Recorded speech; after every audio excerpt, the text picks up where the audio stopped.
Welcome to the Let's Have a Chat podcast. I'm Shalane, a best-selling new release author as well as a life and recovery coach. I was inspired to host this podcast to continue to share my story, but to ultimately connect with others on a more soulful level, as communication is key to understanding ourselves and those around us. We are going to chat about substance use, parenting, business, setbacks, but ultimately breakthroughs. So let's dive in. Take what you need and leave the rest. Thanks for being here. Now let's have a chat. Hello, everyone, and welcome to today's episode of Let's Have a Chat. I have Susan Sutton with me today, and she's the founder of Ember, Early Mothers Becoming Empowered and Resilient. And if you have been knocked down more times than you can count, then this episode is for you. Stick around. Thank you, Susan, for joining me today on the episode. I really appreciate you taking the time. And I got to ask, how many times have you been knocked down? Like you said, more times than you can count. You know, isn't it Rocky that says it's not about how hard you can hit, it's how many times you get up when you've been hit? I've never heard that, but I believe it to be true. I'm sure I butchered it, but I think that's who said it. No, that's okay. That's okay. So I do want to talk about Ember and this project, this foundation, this thing that you have for women that is so, so important. How did you get to, I love to ask this question, how did you get from where you were to where you are now? Because we haven't always been in this place of resilience and understanding and compassion and love, right? Like, we got to hit some fucking roadblocks along the way. And you've hit a few over your lifetime. Yeah, I sure have. So I got pregnant for my daughter the summer between 9th and 10th grade. And it was my first boyfriend, my first experience in a relationship. And from the very beginning, he was an abusive boyfriend. So let's just get that out there from the beginning. So not only did he get me pregnant at 15, he was also extremely mentally and physically abusive. So I had always had this idea in my head, being the youngest of 10 kids, that I had something to prove. I always wanted to be better than my brother. Sorry, youngest of 10 kids? Yes, youngest of 10 kids. Wow, that's incredible. I want to talk more about that, but sorry, continue. Okay. Yeah. And I'd always felt like I had something to prove, you know, like for some reason I had to prove myself worthy or prove myself good enough for whatever the case was. And I think it came from having older parents who were, you know, they were kind of done having kids by the time I came along. You know, there's 10 years between my closest sibling and I. So by the time I came along, they were just kind of done being parents. So that being said, you know, I got pregnant for my daughter. I did not tell my parents for 5.5 months. Because the year before, my brother had gotten his girlfriend pregnant. And all I heard was she needed to get rid of it. So on and so forth. So I did not tell my parents until I was absolutely positive that they could not make me terminate. So, and even at that fact, my dad took me to 3 different doctors before he was convinced that nobody would terminate the pregnancy. So think about how awkward that was. 5 months, your father took you to 3 different doctors. Yeah. And imagine how awkward that was, your dad dragging you to Planned Parenthood and different clinics.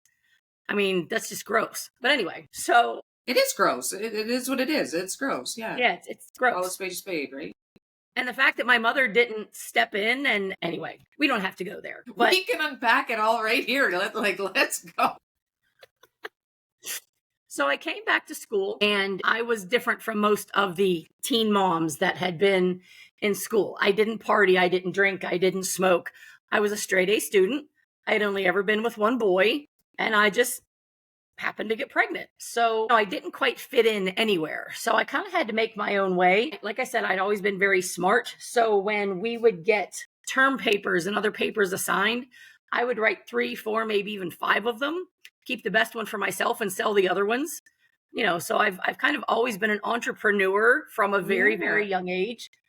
I don't know if you've ever experienced women's health from a health department, but even pregnant, every time I would go, they would give me a lunch sack full of condoms. And, you know, small town West Virginia. When I was a teenager, yeah, like in hindsight, looking back, yeah, they just, here you go. Yeah, big old lunch bag.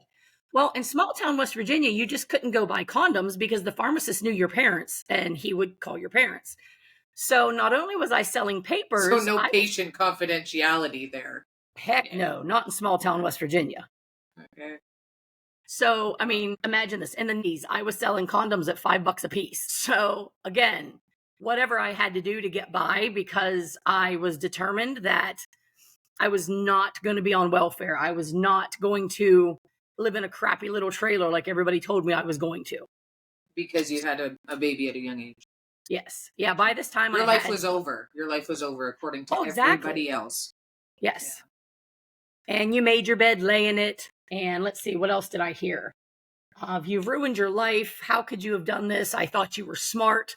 All of these things that were repeatedly said to me. Well, you certainly look like you've ruined your life. Yeah. Like I have a very good life these days. Yeah. Probably more successful than 80% of the people that I graduated with. Mm-hmm. And again, that's not all me. There's a certain amount of luck, but when luck meets preparedness and, ingenuity, that's when luck happens. So, and readiness.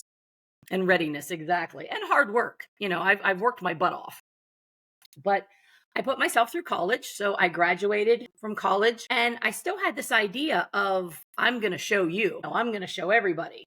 Nobody's going to tell me that I'm a nobody now. And so I had that attitude and I had gone to school, did all these things.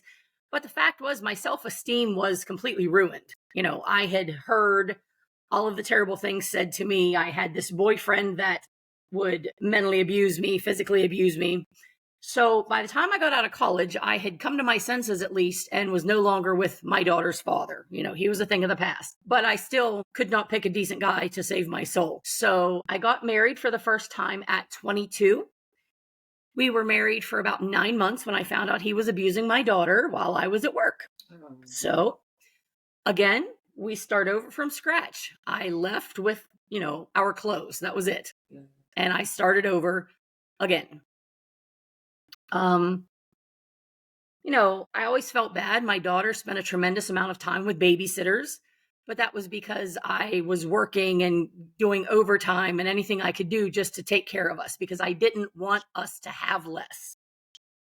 I didn't want her to be poor. I didn't want her to feel like less than. So I just worked myself to the bone. She was about 10 when I met my next husband, who it was kind of funny because by this time, they were talking about how birth control could give you cancer. And I had a few pap smears that were, a little bit scary. So one of the biggest reasons that I was attracted to this gentleman was because he had tried to have kids with his other ex-wives and had not been able to make babies. So we started dating and 3 months in, well, we made a baby. And I remember thinking, good Lord, how did this happen? What is happening? Yeah. Why? Why is this happening? So we got married and we were married for about 2 years. And again, we had only known each other about 3 months. So it did not last. I started over again. And when I say started over this time, I'm talking... the high school boyfriend, baby daddy, 1 marriage, 2 marriage. So now we're on to fellow 4. Yeah. Well, we're not quite that far yet. So yeah. Getting there. We sure are. So at this point, the 3 of us are sleeping on a blow-up mattress in an apartment. And I'm, working 2 jobs, saving up a down payment on a house. Because I had decided that I was done wanting the white picket fence. I was done wanting the happily married. I was done with all those things. If we were going to have a happily ever after, I was going to be the one that was going to give it to us. So I'm working 2 jobs, saving up for a house. Around this time, my dad passes away and my mom is not doing very well on her own. She's not getting a lot of money, so on and so forth. Now, mind you, I forgot to say this when we talked about getting knocked down. My mom actually kicked me out before I was out of high school. I turned 18 in February and I didn't graduate until May. So at 18, I was out on my own with a 2-year-old and, not out of high school yet. So what would be the reason? Here we are, what was the reason behind that? Well, it's interesting because stories change over time. And her reasoning was her friend told her that I would get more money for college if I didn't live at home. That's an interesting idea from a friend, isn't it? Yeah. Looking back, to be quite honest, what I think it had a lot to do with was she had told me that I had messed up my life. I was going to be nobody. I was going to be on welfare. And I think when she saw that isn't what was happening, she decided she was going to make it harder on me. She was going to, make her own prophecy come true, is what I've come to believe. Right. So, and that's been after a lot of therapy and a lot of, going back over things in my brain. Exactly. Yeah. I mean, you never know why people do what they do. Who the hell knows? And if you tell a story, even if it is false, it can mutate over time and become a new truth that never even actually existed. Exactly. Like it just becomes your truth. Like, is it like if you think about it enough, like mentally, physically, that is your word. That is your truth. So yeah. I mean, I can understand where your mom was coming from. Yeah. After 10 or 15 years, like she made it out, it hurt her so much to do that, but she did it for my own good and so on and so forth. And anyway, you would have had to know my mom. So at this point, I moved her in with me and my kids because she was not making enough money to live on her own without my dad. You have a big heart. Or maybe I was just a little touched in the head. I'm not sure. So I'm able to get a house. I buy us a 4-bedroom house. We each have a room. I got it all on one floor because my mother walked with a cane. And we proceeded to try to have a life. And again, she loved reminding me that I had had 2 failed marriages. She loved reminding me that, after 2 marriages and 2 kids out of wedlock, I would be lucky to ever meet a nice guy. Never mind the fact that I was smart, was kind, like you said, kind of a big heart, generous, loving, all of those things. But I would be lucky if somebody would accept me. So I must be really lucky because my partner, I had 2 children before we met. So I must be really lucky to have him. Really lucky. Yeah. I'm hearing you. I'm hearing every word. Yeah.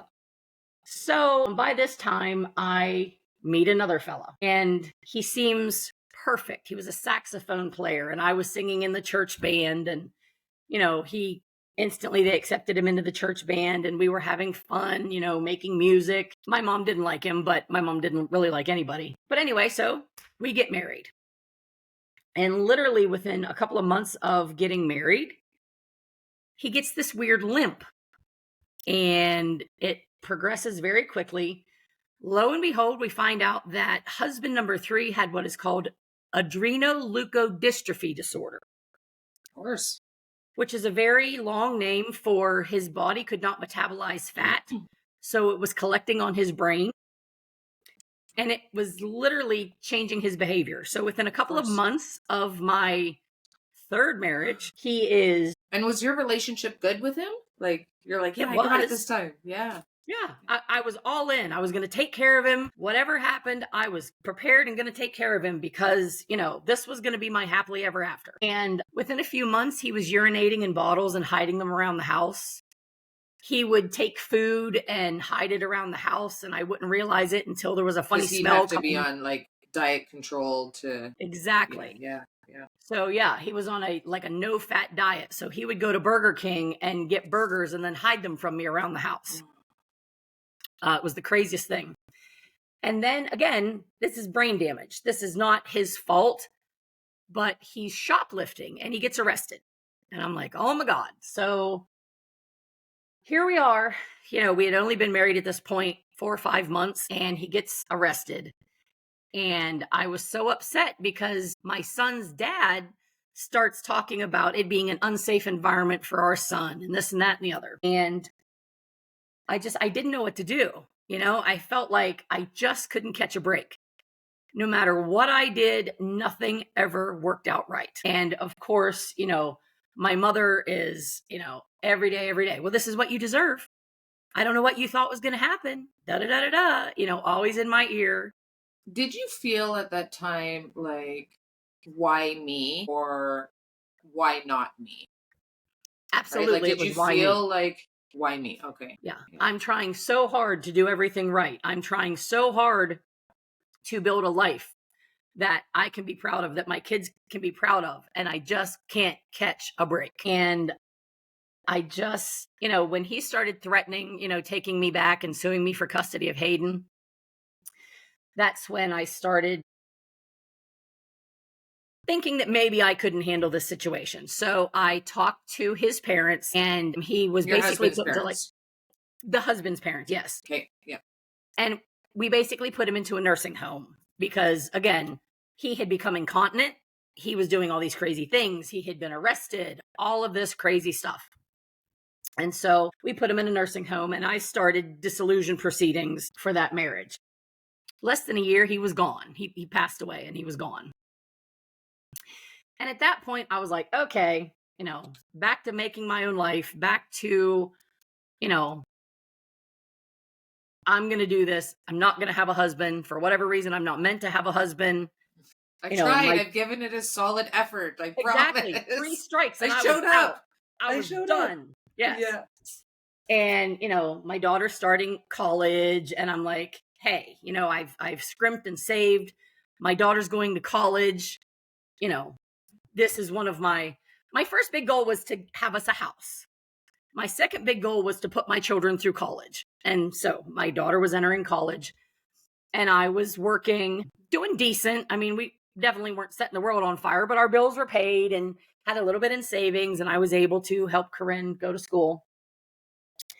And things went on like that for a while. And, I didn't love my job, but I didn't hate it. We were doing okay. Well, lo and behold, I get it in my head that I wanted to have my own agency. I was working for a property and casualty agent at the time, a State Farm agent.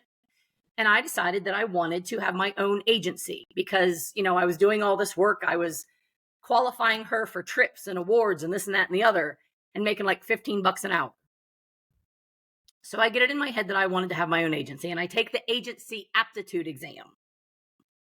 And when she found out, she fired me. Ooh. Yeah, because how could I betray her by wanting my own agency? Of course. Yeah. Yes. Why would I do that to her? It was that's interesting because as an owner, like I own a few businesses that employ people, and I have had people within my companies go off and duplicate my business. And rather than looking at it as like an attack, I'm like, holy shit, I did a really good job, like training you and teaching you, and like the whole women supporting women and growth and entrepreneurship and all these things. Like, go smash it. Like, you did it. It's not like, okay, cutting all ties, like, because you screwed me over in my business. The roles are replaceable. The people are not. Right? So, yes, I can find other amazing people who aren't at that entrepreneurial step just yet. Right. But yeah, that's interesting how your previous mentor, coach, boss was like, screw you for trying to live your own life. Like, we need to have like a switch here, right? If you've trained someone so good in your company that they want to duplicate that and go on their own, by all means, like, that's like, I feel proud, so I'm sorry you had to go through that. Well, turns out it was the best thing that ever could happen to me. Yeah, exactly. Yeah, I'm not sorry. I went to work for another independent agent, and that was when I dipped my toes into the world of Medicare. And my mother also passed away around that time, and that freed up a lot of time because by then, over the years, my mother had become bedridden, and it was a lot. And so she passes away. I'm working again, making it work. The Medicare part of the agency is taking off and everything is going well. And by this time I have a granddaughter, and my daughter was out of school and everything was going well. And so I start doing Medicare, and I'm like, okay, so this is working out.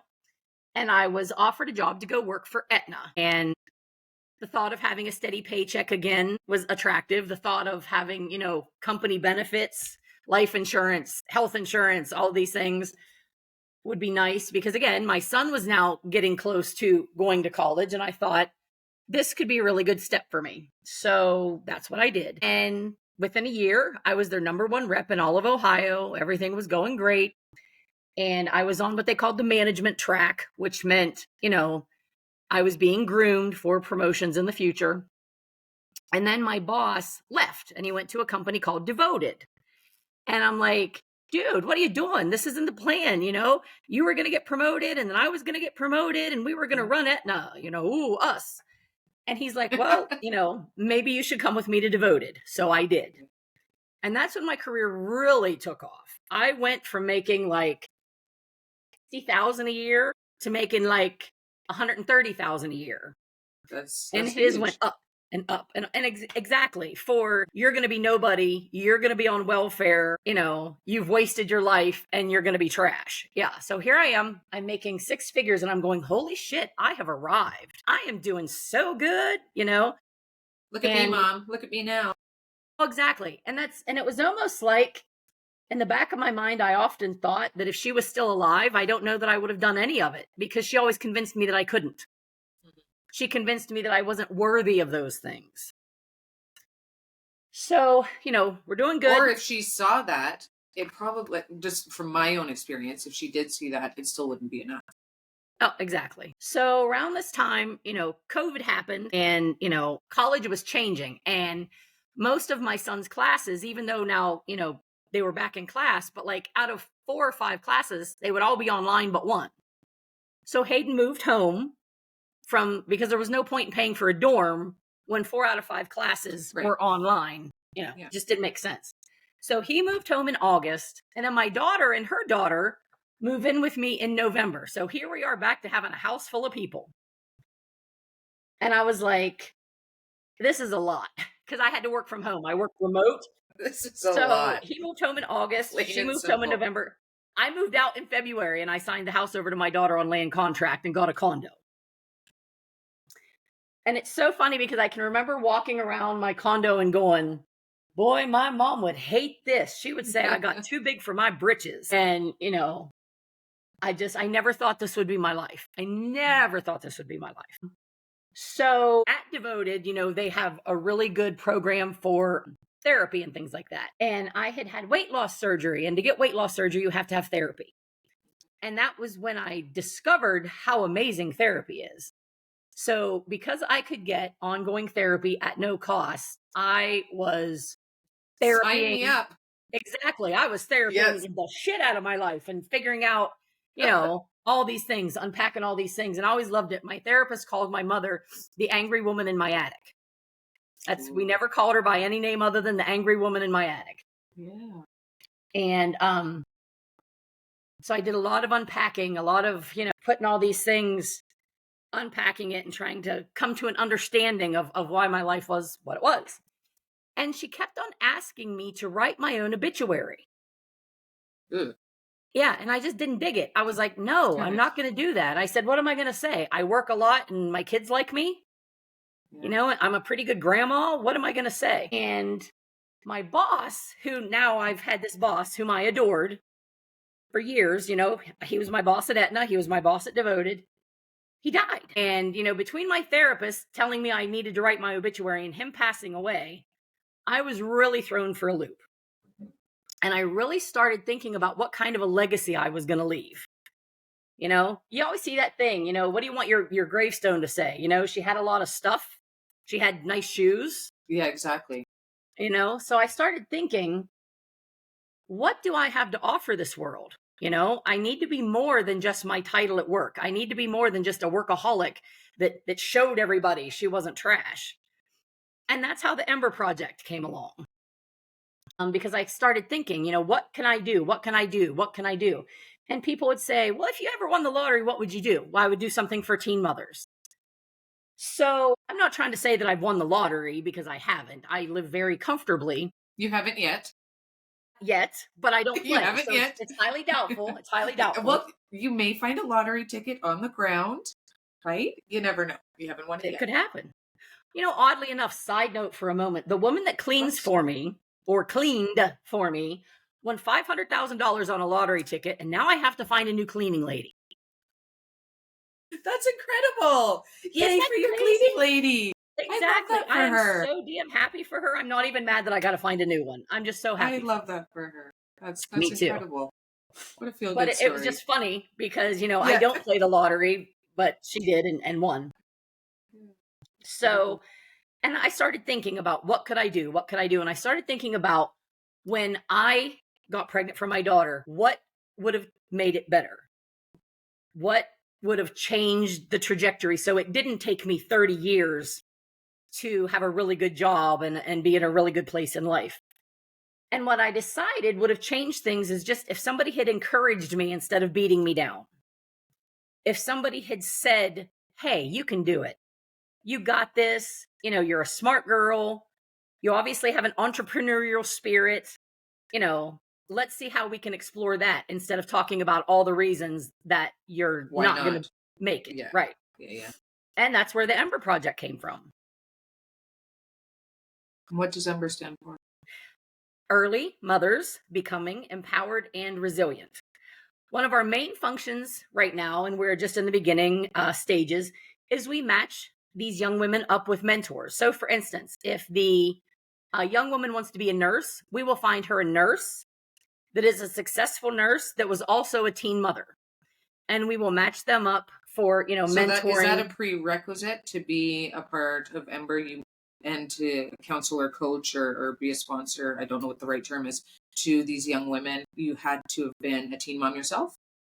Or have experience with it. Like maybe you were raised by a teen mother, or your sister was a teen mother, or whatever the case may be. I do want there to be some experience with early motherhood, simply because I think nobody can really understand it unless they've seen it up close and personal.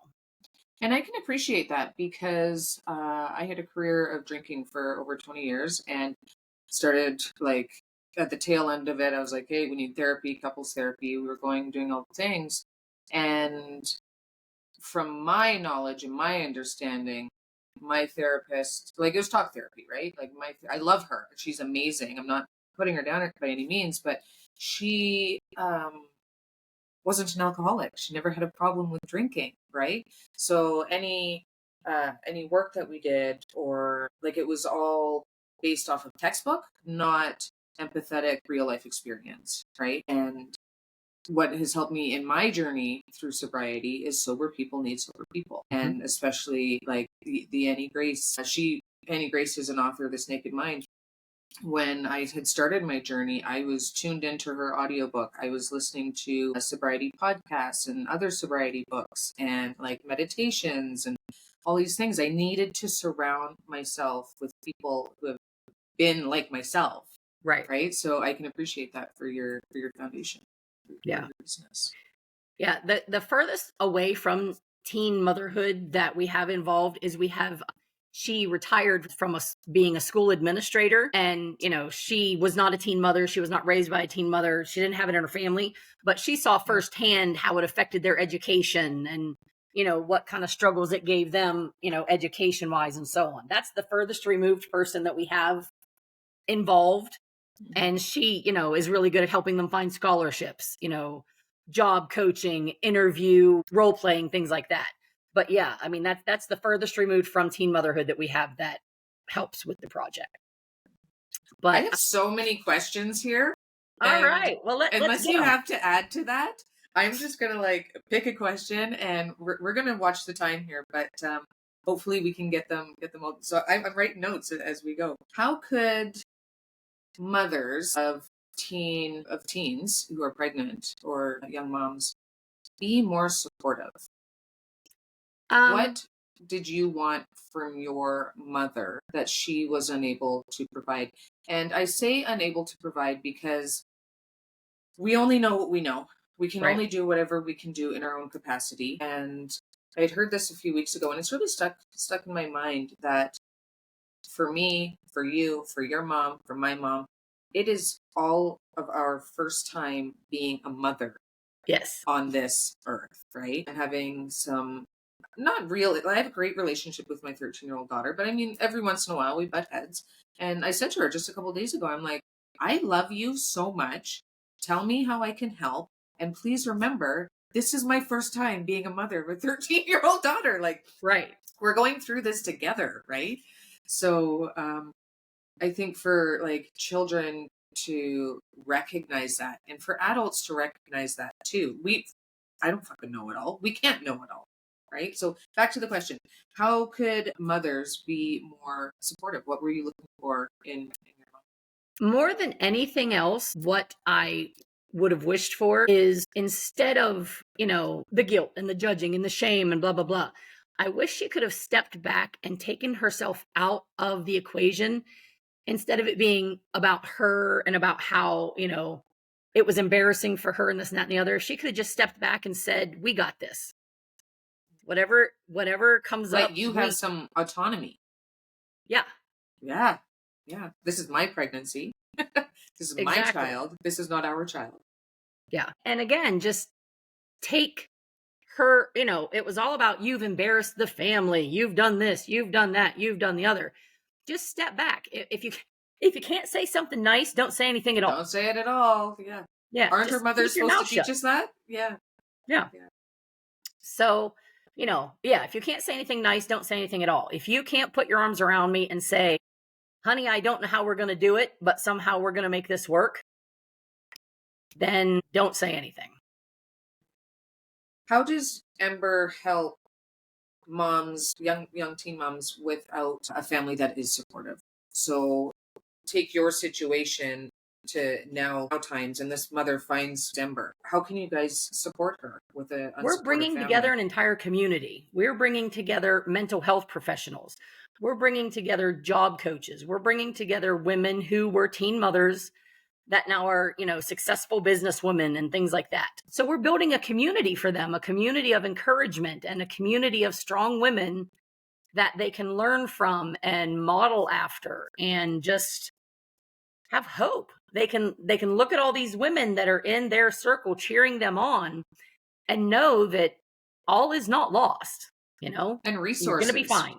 Like resources are so important.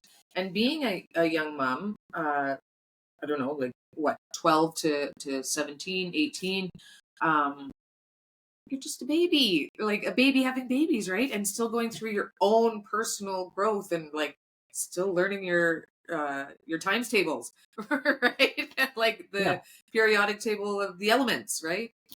So to have those resources is incredibly valuable. So thank you for the work that you're doing. How and when did your mindset shift? Because I'm sure that your mother, her voice was like that voice in the attic, right? That woman living upstairs played a role in your development and perhaps raising your daughter. At what point, how and when did you get like that mindset shift of like, I'm doing this with or without your support? Unfortunately, by the time that happened, she was gone. It's funny because I think she would have even been mad that I was going to therapy, because how dare I talk about her to my therapist? How dare I, say anything that made her look bad to my therapist, even though it was my therapy, it's my life, my story, my baggage I'm unpacking.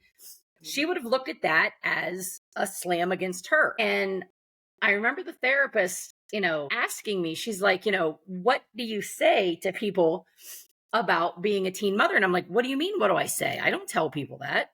I said, if they do the math and they wonder how I have a daughter of the age that she is, and I'm the age that I am, I said, I'm not going to lie about it. I said, but it's definitely not something that I tell anybody. And she's like, do you realize how powerful you would be if you just stepped into that? If you removed that, the noise covering. Yeah. If you just got over that and you just stepped into the knowledge that you're a badass woman that did all of these things on your own, basically with very little help, very little support. She's like, do you realize how awesome you are? And I'm like, no. Because you had been living outside of awesome for so long. Exactly. But when I did start owning it and I did start talking about my journey and everybody was like, oh my God, that's amazing. And I would think to myself, well, it's just right. My life. Yeah, it's just my life. But the more I've done it and the more I've stepped into it, I'm like, holy shit, I am pretty awesome. Do you find that the more you've done it, the more you step into it, the more you talk about it, is a part of your healing? The shit that you've been through, that's traumatic. You're going to therapy for a reason, right? And yeah, do you feel like it's part of your healing and your growth, just like being vocal about it? Absolutely. Yeah. And not being ashamed of it anymore. Being like, yeah, I was 13 and having sex. I was pregnant the summer after 9th grade. And look how I ended up. Look at what I've done. Instead of, oh, I'm so embarrassed. This is what happened. And you're a young grandma now, right? Yeah, I'm turning 50 this month. And I have an 11-year-old granddaughter. Like, that's so cool. That's so cool. Yeah. And it's so funny. She tells me all the time that her friends want me to be their Mimi too. Yeah. And yeah, I used to be like, well, I don't know why. And now I'm like, yeah, because I'm pretty friggin' cool. No, exactly, exactly. How is your relationship with, if you want to get into this, you don't have to, with your daughter now? And does she know about this conversation that we're having, or the story that you keep telling of your life? So interestingly enough, she and I had a lot of years where, she didn't like me very much. And to be quite frank, I didn't like her a lot either because no matter what I did, it was never good enough. Instead of going to school and getting a college degree, I should have stayed home and been a mom. Instead of working two jobs to get us a house, I should have stayed home and been in the PTA. Nothing I ever did was right. Well, then And if you she did has a those child. things, she would have expected the other things. Right, exactly. Yeah.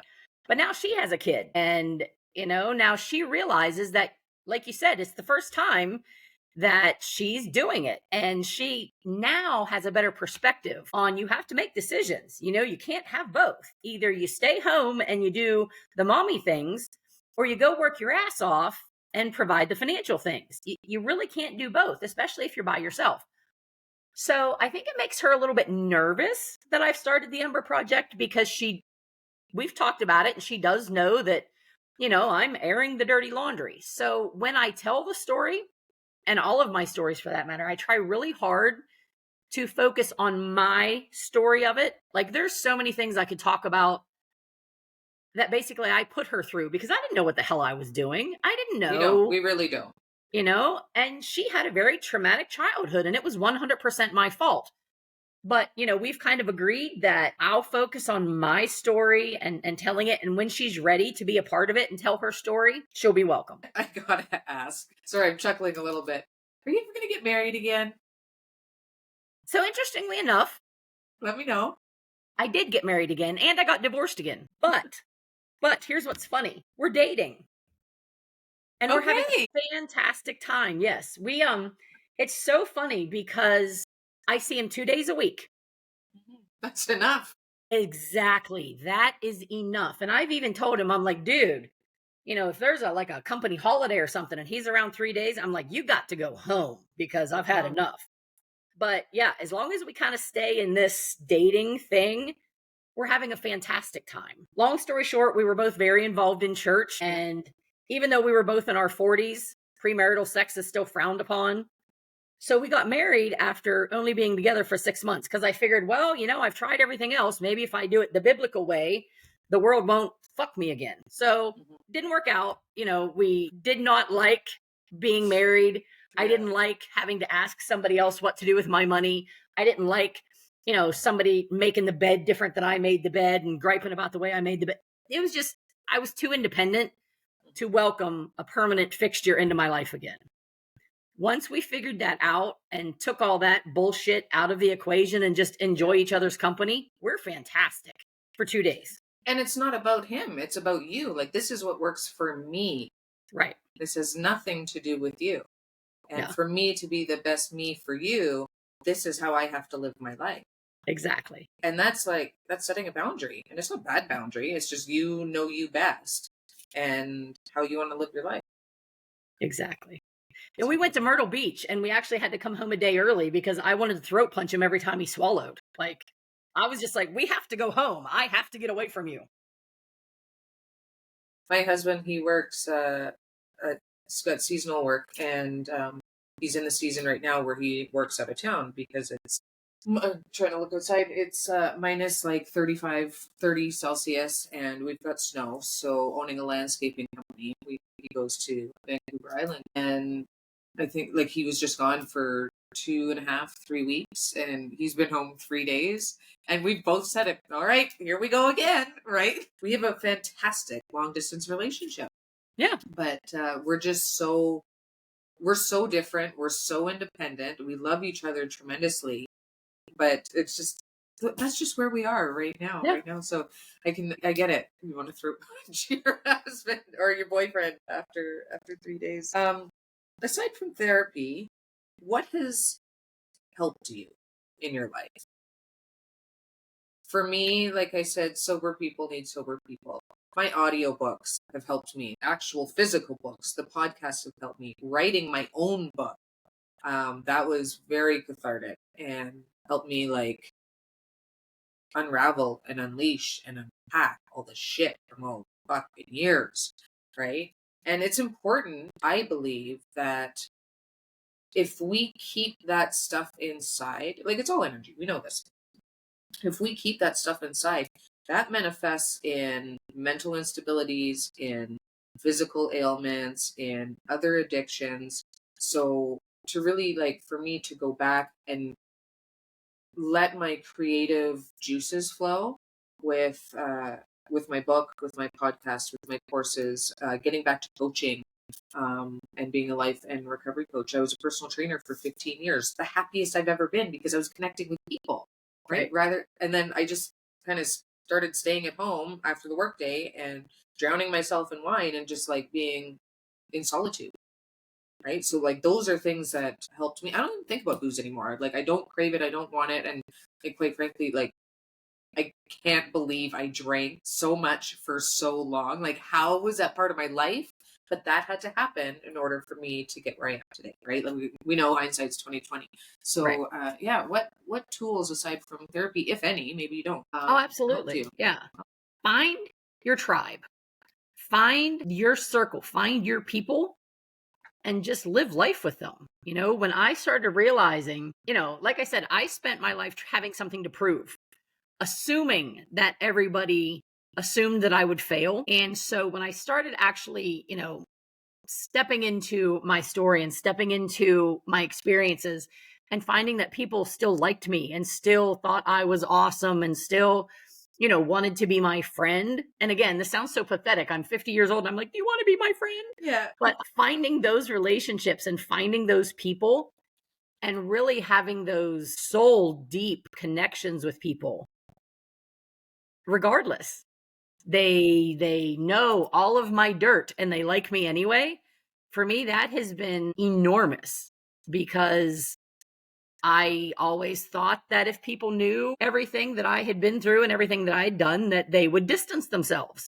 And so finding my tribe has been absolutely transformative because I know that, you know, they have me. They have my back. They have my front. They have, you know, they have I all love of the it. They got my things. back, they got my front, they got my sides. You said it. You gotta own it. And that's paramount because you can't change it. Right. You can't change it. It is your story, it is your life, it is how you got to where you are today. You can't like you have to own it. Yes. Yeah, and process it. Find your tribe. I love that. This may be heavy, but if you could have a conversation with your mother today, what would it be? How do you feel about your mom at this point? I would tell her that I understand. That again, it was the first time that she had a daughter that got pregnant. And I understand that she could not remove her experience from my experience. She couldn't pretend not to be ashamed of me. She couldn't pretend not to be disappointed in me. And I would say, Mom, I understand. I would say, and we could talk about my mom for a whole nother hour. I have 4 violets tattooed behind my ear because a story of my mother's biological mother who was named Violet, and I could go on for another hour. Long story short, my mother was raised with negativity and guilt and shame by her adoptive mother. But I didn't know that until many, many, many years later. You know, I didn't know that when she would step out of line, they would say, wow, we should have picked a different kid. We should have left you at the home. So no wonder she was hateful. Oh, No wonder she shamed me. No wonder guilt was her weapon. That's all she knew. She didn't receive love, so she couldn't give love. Exactly. Exactly. And I would say, Mom, I get it. I understand. That just gave me goosebumps. I've talked about this on the show before that when you're having a conversation with someone and one of the individuals starts to get goosebumps, it means your souls are connecting. And I feel that to be true. Absolutely. What else could goosebumps be when someone's telling a story, right? Exactly. If it's all energy. That's awesome. You have taken, and I find with many of my guests that I've talked to and myself is taking your pain to your purpose and your passion. So I want to talk about you've got a podcast as well. So what is your podcast, and how can people become a part of Ember, either as someone who's done the nitty gritty, they got through, they were a teenage mom and their lives are just so vibrant now that they want to give back just like you did, or someone who is seeking help because they just don't have that support. Okay. So the podcast is The Ember Project, same name as, my nonprofit. I'm right now just on Spotify, so that is where they can find me. If they want to be a part of the Ember Project, they can find us at www.theemberproject.org or on Facebook, and that is where, we have a link for volunteers that, people that want to volunteer or help or fundraise or donate. And then there's also a link if, you're a teen mom or a young mom looking for help, or if they know somebody that is a teen mom that they want us to reach out to them. There are links on our Facebook page and on our website where, you can give us your contact information and we will reach out to you and do whatever we can to help. Thinking at 13 to reach out and be like, I need help. That's tough. So yeah, you will take the initiative and reach out to a young woman who needs exactly support. That's incredible. Thank you so much for this conversation. It has been enlightening and powerful and exciting. Is there anything? What is your biggest message in words? What can you offer to those who have maybe been through a similar journey as yours, or teen moms, just someone who's like, is this it for me? Because I feel like there's got to be more. Yeah, I would say, girl, you got this. You can do it. It might be harder. You might have to work smarter. You might progress a little bit slower, but you got this and you can do it, and you're going to be fine. You're going to be fine. Your child's going to be fine. It's going to be fine. You just have to keep working at it. I love that you said that. Keep on keeping on. I say that all the time. Keep on keeping on. I love that you said that. It's going to be hard. It's going to be hard. Yeah. Like point blank, calling a spade a spade. We're not going to pussyfoot around here, but you're going to get there. You are going to get there.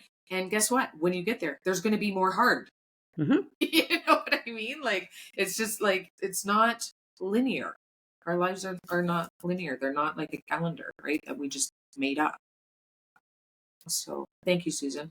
I appreciate you taking the time. And obviously all of your links are going to be in the show notes. And I encourage everyone listening, if you know someone, if you are someone who is a young woman going through teen pregnancy, reach out to Susan. She's your girl. She's your gal. Absolutely. She's your ma'am. Yeah. Okay. Thank you, everyone. And as always, I hope you have the best day ever. Until next time. Thanks. Thank you for tuning in to today's episode. I hope you found it enlightening, inspiring, and it puts a little pep in your step. Please be sure to like, comment, and share. Together, we can change the world. Until next time, I hope you have the best day ever.